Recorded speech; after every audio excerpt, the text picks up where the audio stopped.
So question 7.5 says that the government faces a huge government debt, and they prints a large amount of currency to repay the debt.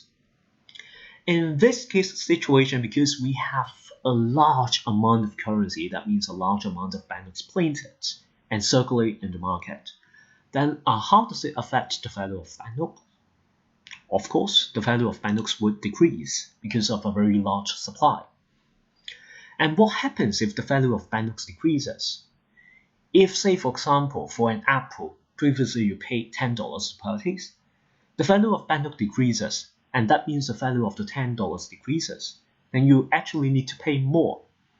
And if the government continues to print a large amount of currency, then of course you need to pay more and more, and this would lead to serious inflation. Then in this situation, of course, you need to add a statement to explain what the people will do. Then whether we should choose people or multinational firms, as mentioned in 7.4, as it depends on whether both the local firms and foreign firms are affected. If both are affected, then we will choose people. If only foreign firms are affected, we will choose multinational firms. Then of course, because here we have inflation rather than a change in exchange rate. Inflation means the general price level changes, and it means the price of the goods of both local firms and foreign firms, they are affected. Then of course, both the local firms and foreign firms will be affected. If they receive the local currency today, and the government keeps on printing a large amount of currency, then of course, tomorrow the purchasing power will decrease. And no matter whether the local firms receive these banknotes or the foreign firms receive the banknotes, they will suffer. And that's why both local firms and foreign firms are affected, and we will choose people this time when there is inflation rather than a change in the exchange rate. Please remember, if there is a change in exchange rate, this will only affect the multinational firms. If there is a change in the general price level, this will affect all the people. And the third point will be related to the store of value. And similar to 7.4, if both local goods and foreign goods are affected, we choose the first one. Otherwise, we choose the second one.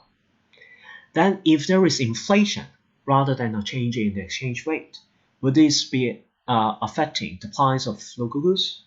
Yes, of course. Because there is inflation, it means the price of local goods will increase. The price of foreign goods will also increase because of the inflation. Then in that case, all the products here are becoming more expensive, and that's why we have to pay more to buy, and the purchasing power of money should decrease, and we should choose the first one this time. And please notice that don't write down foreign this time if there is inflation rather than a change in the exchange rate. And for 7.6, notice that this question is about the exchange rate. And for exchange rate, as I have mentioned before, this will affect the foreign firms only, but not the local firms, and that's why we will choose multinational firms for the first 2 points here.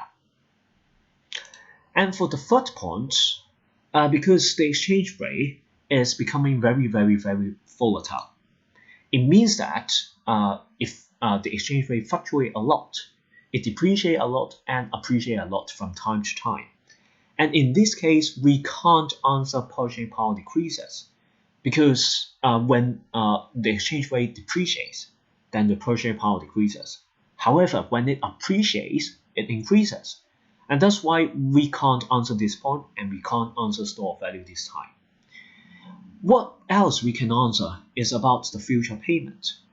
Because we have a large fluctuation in the exchange rate, some people may expect that maybe tomorrow we have the appreciation. Or maybe some other people may expect that there is depreciation in the future.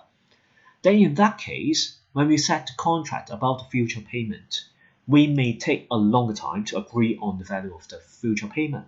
Because if you expect the appreciation, then we will set a high price in the future. If we expect depreciation, the people may bargain for a lower price. Then in this case, because different people may have different views on the future price, and they may spend a longer time to agree on the value of the future payment. In this case, we may not be able to set the contract about the future payment. and that's why this may affect the standard of deferred payment.